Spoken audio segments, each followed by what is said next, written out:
Hi hello welcome to ARK TV. నేను మీ ఆద్య. యాక్చువల్‌గా present నేను ఇప్పుడు కరెంట్ సిట్యుయేషన్ ఒకటుంది కదా! దాని గురించి మాట్లాడడానికొచ్చాను. గుడ్లవల్లేరు ఇంజినీరింగ్ కాలేజ్ 300 వీడియోస్ బయటకొచ్చాయని చెప్పేసి హిడెన్ కెమెరా త్రూ. సో, అసలు యాక్చువల్‌గా అయితే మనము ఇంతకుముందు చూసుకుంటే ఏదైనా ట్రయల్ ఎళ్లి డ్రెస్ చేంజ్ చేసుకోవాలన్నా ఇవన్నీ దానికోసమని మనం టెస్ట్ చేసుకుంటాము. దీంట్లో అంటే చూసుకోవాలి, అమ్మాయిలు చాలా జాగ్రత్తగా ఉండాలి అని చెప్తూ ఉంటారు. ఫ్రెండ్స్ అయినా చెప్తారు, ఇంట్లో పేరెంట్స్ అయినా చెప్తారు, అమ్మాయి ఎక్కడైనా జాగ్రత్తగా ఉండు అని చెప్పేసి. కానీ హాస్టల్‌లో ఒక గర్ల్స్ హాస్టల్‌లో అమ్మాయిలకి సేఫ్టీ ఉండాలని చెప్పి గర్ల్స్ హాస్టల్‌లో పెడతారు కదా! పేరెంట్స్ పెట్టేది. ఆ గర్ల్స్ హాస్టల్‌లో బాత్రూమ్‌లో హిడెన్ కెమెరాస్ పెడితే, ఆ అమ్మాయి రోజు స్నానం చేయడానికెళ్ళేటప్పుడు గూడా చెక్ చేసుకోవాలా అండి? అమ్మాయిలు ఇప్పుడున్న సిట్యుయేషన్స్ ఇది విన్నాక ఈ 2 డేస్ నుంచి చాలా అంటే చాలా వింటున్నాం మనం. నిన్నటి నుంచి ఎక్కువ వింటున్నాము. నాకు మార్నింగ్ నుంచి మైండ్‌లో అదే ఉంది. అందుకని దీని గురించి మాట్లాడడానికొచ్చాను. ఒక అమ్మాయి గర్ల్స్ హాస్టల్‌లో ఉన్న అమ్మాయి, ఒక 16 ఏళ్ళు, 17 ఏళ్ల అమ్మాయి. ఆ అమ్మాయి బాత్రూమ్‌లోకెళ్ళి స్నానం చేయాలన్నా, డ్రెస్ చేంజ్ చేసుకోవాలన్నా కూడా చెక్ చేసుకొని వెళ్ళాలా? ఎవ్రీడే చెక్ చేసుకొని ఆ సిట్యుయేషన్ తీసుకొచ్చింది. దట్ టూ ఒక అమ్మాయి చేయడము, మళ్ళీ ఇంకా ఆ అమ్మాయిని అందరూ కొంతమంది మెయిన్‌గా ఆ కాలేజ్ యాజమాన్యం ఏం చేస్తుందో అర్థం కావట్లేదు. వాళ్ళింక మళ్ళీ ఆ వార్డెనే మాట్లాడుతుంది. నేను వార్డెన్ మాట్లాడిందే విన్నాను. ఈ అమ్మాయిలొచ్చి కంప్లెయింట్ చేశారు. మేడం ఇలా అయిందంట అంటే, అది జస్ట్ రూమరే అంట. జస్ట్ రూమరే అయితే ఇంత ఇష్యూ ఎందుకవుతది? జస్ట్ రూమర్ అని చెప్పి కొట్టి పడేస్తుంది. Just rumour. ఒకవేళ ఆ వార్డెన్ కూతురో, ఆ వార్డెన్ చెల్లో, ఆ వార్డెన్ అక్కో ఉంటే ఇట్లా ఓకేనా? పోనీ ఆ వార్డెన్‌దే ఇలా రిలీజ్ అవుతే అప్పుడేం మాట్లాడుతది ఆ వార్డెన్? అదే వార్డెన్‌ది వీడియో వచ్చేసి తనకి చూపిస్తే తను ఎలా రియాక్ట్ అవుతది? ఈ అమ్మాయిలంతా భయపడుతున్నారంటే ఆఫ్‌కోర్స్ భయపడతారు. ఇద్దరి వీడియో వచ్చిందనంటే మన హాస్టల్ నుంచి మన ఫ్లోర్‌లో నుంచి ఒక నలుగురు వీడియో వచ్చింది అనంటే మా వీడియో కూడా ఉందేమో అని భయపడతారు కదా! వీడియోస్ చూసిన వాళ్ళు ఈ వీడియోస్ బయటికొచ్చాయనేది కూడా బయటికెలా వచ్చింది? వీళ్ళందరికి ఎలా తెలిసిందని కూడా క్వెషన్ ఉంటది కదా మీకు. 300 వీడియోలు బయటికొచ్చినప్పుడు, 300 వీడియోస్ అతని దగ్గర ఉన్నాయి. 2 ఇయర్స్ నుంచి చేస్తున్నానన్నప్పుడు, ఎవరో ఒకరి దగ్గర నుంచి అయితే ఇన్ఫర్మేషన్ ఒస్తది గదా! ఈ ఇన్ఫర్మేషన్ బయటకొస్తది గదా! అట్లే ఒక అబ్బాయి తెలియక ఎవరైతే ఈ వీడియోస్ అమ్ముతున్నారో అతని ఫోను నార్మల్‌గా తీసుకుంటే, ఆ వీడియోస్‌లో దాంట్లో అతనికి వీడియో దొరికింది ఆ ఫోనులో. దాంట్లో నుంచి ఆ వీడియోస్‌లో తనకు తెలిసిన అమ్మాయి ఒక అమ్మాయిదుంది. ఈ అమ్మాయిది ఎందుకుంది అని జెప్పేసి కోపమొస్తది. ఇప్పుడు తన చెల్లిగా అనుకున్న అతనో, లేకపోతే లవ్ చేస్తున్న అమ్మాయైనా అయ్యుండొచ్చు. ఎవరైనా తనకి దగ్గర మనిషి, మనకి కావాల్సిన మనిషి అన్నప్పుడు ఒక కోపం వచ్చేస్తది. బేసికల్లీ ఆహ్, మంచి వేలో ఎళ్ళే వాళ్ళెవ్వరికైనా గూడా ఇట్లాంటివి చూసి చాలా చాలా కోపమొస్తది. దట్ టూ మన వాళ్ళే ఉన్నారంటే ఇంకా పీక్స్‌లోకెళ్ళిపోతది. ఇంక అతనది చూసి ఎళ్లి ప్రిన్సిపల్‌కెళ్ళి కంప్లెయింట్ చేశాడంట. ప్రిన్సిపల్‌కెళ్ళి కంప్లెయింట్ చేస్తే ప్రిన్సిపలు "నువ్వు ఇది బయటికి రావద్దు. ఇది బయటికొస్తే నీ మీద డ్రగ్ కేస్ పెట్టి ఇది జైల్‌లో ఏస్తామని" చెప్పారంట. అసలు ఏం మాట్లాడుతున్నారు? మీ రెప్యుటేషన్ పడిపోతది అని చెప్పేసి ఇంతమంది అమ్మాయిల జీవితాలు ఇప్పుడు వాళ్ళు ఎంత సఫర్ అవుతారో ఒక ట్రామాలోకెళ్ళిపోతారు. వాళ్ళు చెయ్యని దానికి, వాళ్ళకసలు సంబంధమే లేని దానికి వాళ్ళు ఎంత ఇబ్బంది పడతారో, వాళ్ళకెంత ఇదైపోతుంటది. 16 ఇయర్స్, 17 ఇయర్స్ అమ్మాయిలంటే వాళ్ళకి ఒక ఇన్‌సెక్యూర్ ఫీలింగ్ లైఫ్‌లో ఇంకెక్కడైనా భయం పుడుతూనే ఉంటది. ఏది చేయాలన్నా, దేనికైనా గూడా భయమొస్తూ ఉంటది. వాళ్ళు మంచిగా హ్యాపీగా చదువుకోవాలి. ఎగ్జామ్స్ ఉన్నాయి. వీటి మీద టెన్షన్ తీసుకోవాలి. వీటి మీద స్ట్రెస్ తీసుకోవాలి గానీ, ఇలాంటి వాటి మీద ఎంత దారుణం అసలు. ప్రిన్సిపల్ ఆ టైంలో అయినా గూడా కనీసం చెప్పిన అతన్ని ఓకే. నువ్వు కాముండు అని చెప్పేసి ఎవరైతే ఇదంతా పని చేస్తున్నాడో వాడిని పిలిచి వార్న్ చేసి, వాళ్ళకి ఇవ్వాల్సిన కఠిన శిక్ష విధించినా గూడా బావుండేది. కానీ ఈ కంప్లెయింట్ చేసిన అతనికి డ్రగ్ కేస్ పెట్టి నిన్ను జైల్‌లో ఏస్తామనంటే అది ఇంక ఏం ఆలోచిస్తున్నారు మీరు? ఎక్కడున్నారు? ఏ ఏ సొసైటీలో ఉన్నారో అర్థం గాట్లేదు. ఇంక కాలేజ్‌కి ప్రిన్సిపల్ ఎలా అయ్యారు మీరు? ఒక కాలేజ్‌కి ఇంతమంది జనాల్ని ఇప్పుడు ఒక పేరెంట్ ఇద్దరు ముగ్గురిని పెంచడం, వాళ్ళకి క్రమశిక్షణ నేర్పించడం ఒక ఎత్తైతే, ఒక కాలేజ్ ప్రిన్సిపల్‌కి కొన్ని వందల మందిని వాళ్ళందరిని ఒక క్రమశిక్షణలో పెట్టాలి. ఆ రూలింగ్ ఉండాలి. అట్లుండాలి గానీ మా రెప్యుటేషన్ పడిపోతది, కాలేజ్ రెప్యుటేషన్ పడిపోతదని చెప్పేసేసి ఒక అన్యాయం జరుగుతుంటే దాన్ని వెనకేసుకొని రావడము అసలు మీకెంత వరకు కరెక్ట్ అయిందో అర్థం కావట్లేదు. అండ్ ఈ వీడియోస్ ఒక అమ్మాయి నుంచి బయటకొచ్చినాయి. ఆ విషయం నిన్న తెలిసిపోయింది. నిన్న మార్నింగ్ అది తెలిసింది మనకి. బట్ ఆ అమ్మాయి ఎందుకు చేసింది అనేది మళ్ళీ ఇంకొకటి ఆ అమ్మాయిని సమర్థిస్తున్నారా? ఏం చేస్తున్నారో అర్థం కావట్లేదు గానీ, ఆ అమ్మాయి వాళ్ళ బాయ్ ఫ్రెండ్‌తో ఆ అమ్మాయి ఫైనల్ ఇయర్ అంట. ఆ అమ్మాయి వాళ్ళ బాయ్ ఫ్రెండ్‌తో ఆహ్, సమ్ ప్రైవసీ ఉన్నప్పుడు ఆ వీడియోస్ తీసుకొచ్చి భయపెట్టారు. అందుకని ఆ అమ్మాయి ఎలా చేసిందనంటే, ఆ అమ్మాయి ఇంకా పొలిటీషియన్ కూతురు అని చెప్తున్నారు. ఒక పొలిటీషియన్ కూతురు అన్నప్పుడు, ఒక పొలిటీషియన్ అసలు ఆ పొలిటీషియన్ ఏం నేర్పించాడు వాళ్ళ కూతురికి? ఆ పొలిటీషియన్‌కే అతను ఇన్‌స్పిరేషన్‌గా ఉండాలి గదా! ఒక పొలిటీషియన్ అంటే ఏదో రాజకీయాల్లో గెలిచినమా, అందరిని పాలించినమా, మనం ఉన్నాము పొజిషన్‌లో పదవిలో ఉన్నామా అని కాదు. చేయాల్సింది. మనం ఏది రైట్, ఏది రాంగ్, ఎవరు తప్పు చేస్తున్నాడు అనేది అది అతని పని. అది చూసి వాళ్ళ పిల్లలైనా గూడా మా ఫాదర్ ఈ ఈ ఈ పొజిషన్‌లో ఉన్నాడు. సో, మనం గూడా ఆ పొజిషన్‌లో మనం లేకపోయినా మనం అతని కూతురు, కొడుకు మనం ఏ విధంగా నడుచుకోవాలి, ఏ విధంగా ఎళ్ళాలని ఉండాలి గానీ, పొలిటీషియన్స్‌కు డాటర్స్, పొలిటీషియన్స్ సన్స్ ఏదో ఒక తప్పు చేసేయడము, ఆ తప్పుని ఈ పొలిటీషియన్స్ ఎనకేసుకొని రావడము, అది కప్పిపుచ్చడము ఇంతేనా? అసలు మళ్ళా ఆ అమ్మాయి ఓకే. ఆ అమ్మాయి ఎళ్ళింది. ఆ అమ్మాయి వీడియోస్ బయటకొస్తున్నాయంటే, ఆ అమ్మాయి గట్టిగా కంప్లెయింట్ చేయాల్సింది. గట్టిగా పోనీ అయితే అయింది. 4 దెబ్బలు తింటే తినింది. ఇంట్లో చెప్పేసి ఇది మ్యాటర్ అని చెప్పి ముందు వాని మీద కేస్ పెట్టి కొంచెం ధైర్యం చేయాల్సింది. అది చేయలేదు. బట్ చెయ్యాల్సింది. అంత ధైర్యం చేయలేకపోయిందా? ఈమెకి చాలా ధైర్యం ఉంది ఈ అమ్మాయికి. ఈ అమ్మాయి వీడియోలు కొన్ని చూసాను. ఇంత ఇష్యూ జరిగినా గూడా అంతమంది అమ్మాయిల ముందు ఈమొక్కతి హ్యాపీగా నిల్చుంది. ఇట్లా గట్టిగా నిల్చుంది. అండ్ ఇంకొక వీడియోలో అయితే ఈమెనెవరైతే ఆహ్, క్వెషన్ చేయాలని చెప్పి వస్తున్నారో ఈమెకి ప్రొటెక్ట్ చేస్తున్నారన్నమాట. ఎవరు ఈమెకి అండగా నిల్చుంది వార్డెన్స్, కాలేజ్ యాజమాన్యం ఉంది. సో, ఈమె ఎవరైతే అమ్మాయిలొచ్చి ఈ క్వెషన్ చేయడానికొచ్చారో వాళ్ళకి ఈ అమ్మాయి మిడిల్ ఫింగర్ చూపిచ్చింది. అంత ధైర్యమున్న అమ్మాయి, అంత బలుపున్న అమ్మాయి వాడు బ్లాక్‌మెయిల్ చేస్తున్నాడు అని చెప్పి ఎట్లా మా వాళ్ళు బ్లాక్‌మెయిల్ చేస్తున్నాడని చెప్పి తీసుకెళ్ళి హిడెన్ కెమెరా ఎట్లా పెడతది? వాడు బ్లాక్‌మెయిల్ చేసినప్పుడు నీకంత దమ్ము, నీకంత ధైర్యం ఉంది కాబట్టి నువ్వు వాడికి చూపిచ్చేదుండే అప్పుడు మిడిల్ ఫింగర్. వాడికి ఇచ్చేదుండే గట్టిగా.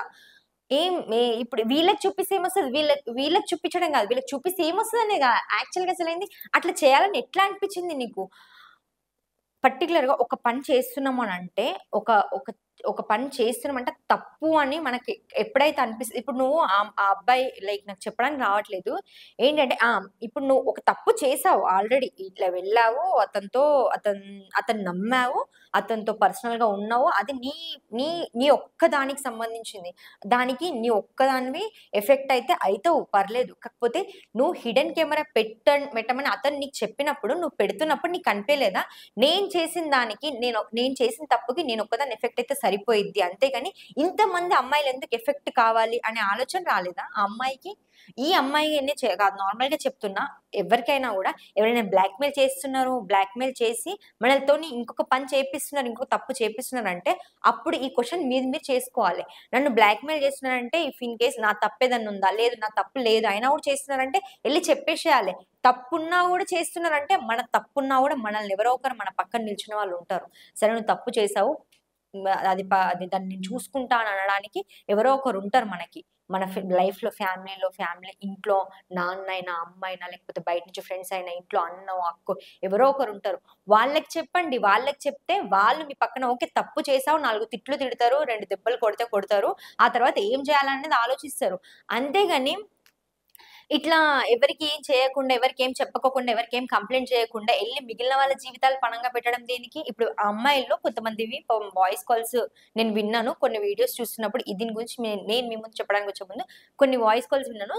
చాలా చిన్న 17, 16 ఇయర్స్ అంటే వాళ్ళకి ఆహ్, కొంతమందికి ఓన్లీ చదువు ఇట్లా ఉన్నవాళ్ళు కూడా ఉంటారు. వాళ్ళకి ఎంత ఇబ్బంది ఉంటది. వాళ్ళు మాట్లాడుతున్నారు. మా ఫ్లోర్‌లోనే కెమెరా పెట్టారంట. నాకేం చేయాలో తెలియట్లేదు. నాకు భయమేస్తుంది. చచ్చిపోవాలనిపిస్తుంది. ఆ అమ్మాయిని వీళ్ళు కాపాడుతున్నారు. మా వీడియోస్ ఎక్కడికి పోయాయో, ఎవరు చూసారో అని చెప్పి బాధపడుతుంది ఒక అమ్మాయి. యాక్చువల్‌గా అది చూస్తుంటే నాకు లిటరల్‌గా చాలా చాలా బాధేసింది. మీరేం తప్పు చేయలేదమ్మా. మీరు అసలు మీరు చెయ్యని దానికి, ఎవరో చేసిన దానికి మీరేం ఇట్లాంటి ఆలోచనలు పెట్టుకోవద్దు.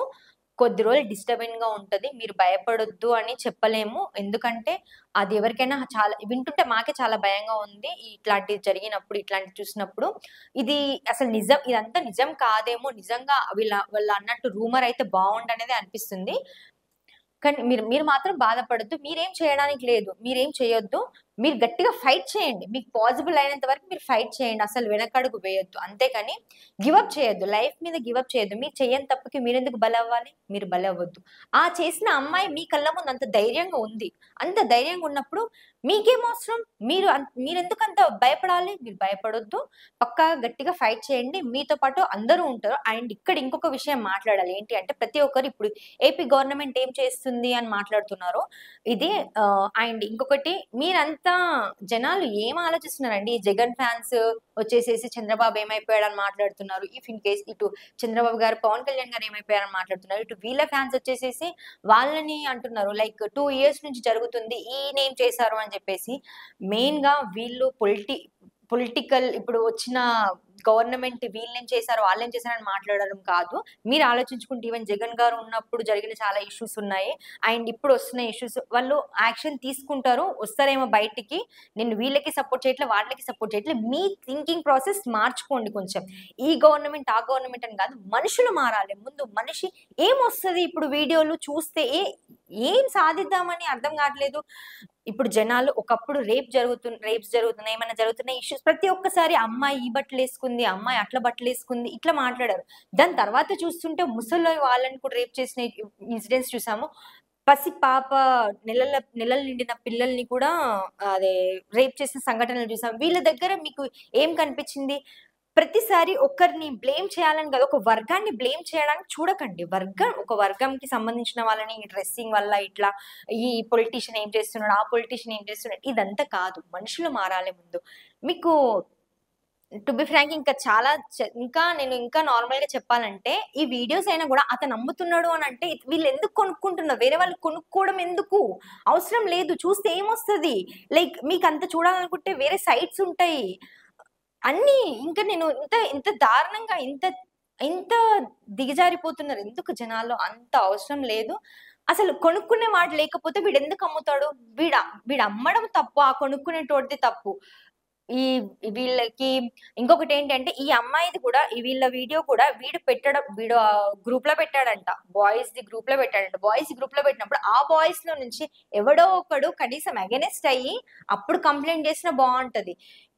మీరు ఈ ఇష్యూలో స్టార్టింగ్ స్టేజ్‌లో ఎవరికైతే తెలుసో అప్పుడు రియాక్ట్ అవ్వని వాళ్ళందరిది తప్పు చెప్పాలంటే. అప్పుడు రియాక్ట్ అయ్యి ఉంటే ఇప్పుడు ఇంతమంది బాధపడే వాళ్ళు కాదు. అండ్ ఆ అమ్మాయిని కాలేజ్ యాజమాన్యం ప్రొటెస్ట్ చేస్తుందంట. అండ్ నైట్ టైము ఆమెని బయటికి పంపించడం కోసం అని చెప్పేసి చాలా సార్లు పవర్ కూడా కట్ చేశారంట. ఈ ఇష్యూ బయటకొచ్చినంక. చాలా సార్లు పవర్ కట్ చేస్తే ఆ 4th ఇయర్ స్టూడెంట్సే మళ్ళీ ఏమంటారు వాళ్ళకి మొత్తం కాలేజ్ గురించి తెలుస్తది కాబట్టి 4 ఇయర్స్ ఉన్నారు కాబట్టి కాలేజ్‌లో ప్రతి ఒక్కటి మూలాలు తెలుస్తాయి కాబట్టి వాళ్ళు కాలేజ్‌లో అన్ని డోర్స్ లాక్ చేసి ఎక్కడికి బయటికెళ్ళకుండా వాళ్ళు సపోర్ట్ ఇచ్చారు మిగిలిన వాళ్ళకి. అసలు ఈ కాలేజ్ వాళ్ళు ఎందుకిలా చేస్తున్నారు? తనని నిల్చోబెట్టి క్వెషన్ చేయండి. కరెక్ట్‌గా లాగండి బయటికి. కరెక్ట్‌గా బయటికి లాగాలి గానీ, బయటికి పంపిస్తే మీ కాలేజ్ రెప్యుటేషన్ ఇప్పుడేమైనా పడిపోకుండా ఉందా? ఈ అమ్మాయి అప్పుడు వీడియో వచ్చినప్పుడే మాట్లాడుంటే ఇంత జరగకపోయేది. ఇప్పుడు గూడా బయటికొచ్చింది గదా మరి. ఇప్పుడు గూడా ఆమె విషయం బయటికొచ్చిందిగా. ఇయన్నీ ఎందుకు ఆలోచించరు? ముందు ఒక తప్పు చేస్తున్నామంటే, ఈ తప్పు ఎప్పటికైనా బయటపడతది. ఒక తప్పు చేసేటప్పుడు ఇది ఆలోచించాలి. తప్పు బయట పడకుండా ఉండనే ఉండదు తప్పనేది. నిజం నిప్పు లాంటిది. సో, ఎవ్వరైనా ఈ ఇన్సిడెంట్ అని మనం ఇది రెగ్యులర్‌గా ఇట్లా వస్తూనే ఉన్నాయి. మొన్న కోల్‌కత్తాది జరిగింది. అట్లా మనం వింటూనే ఉన్నాం. ఎందుకు ఇంకా మేము అమ్మాయిలు ఎక్కడికెళ్ళి బతకాలి? కొంతమంది అమాయకులుంటారు. కొంతమంది గట్టిగా నిల్చునే వాళ్ళుంటారు. ఎదురు నిల్చునే వాళ్ళుంటారు. సో, నేనింకా ఇంతకు మించి ఎక్కువ ఇంకేం చెప్పాలో కూడా నాకు అర్థం కావట్లేదు. కాకపోతే ఈ అమ్మాయిలు మాత్రం గివ్ అప్ చేయొద్దు. మీకు ప్రతి ఒక్కరు తోడుంటారు. ఏపీ ఒక్కటే కాదు. ఇప్పుడు ఓవరాల్ ఇండియా గూడా మీకు సపోర్ట్‌గా ఉంటారు. గట్టిగా ఫైట్ చేయండి. మీకు జస్టిస్ జరగాలి. అది మాత్రం కోరుకుంటున్నా. Thank you so much.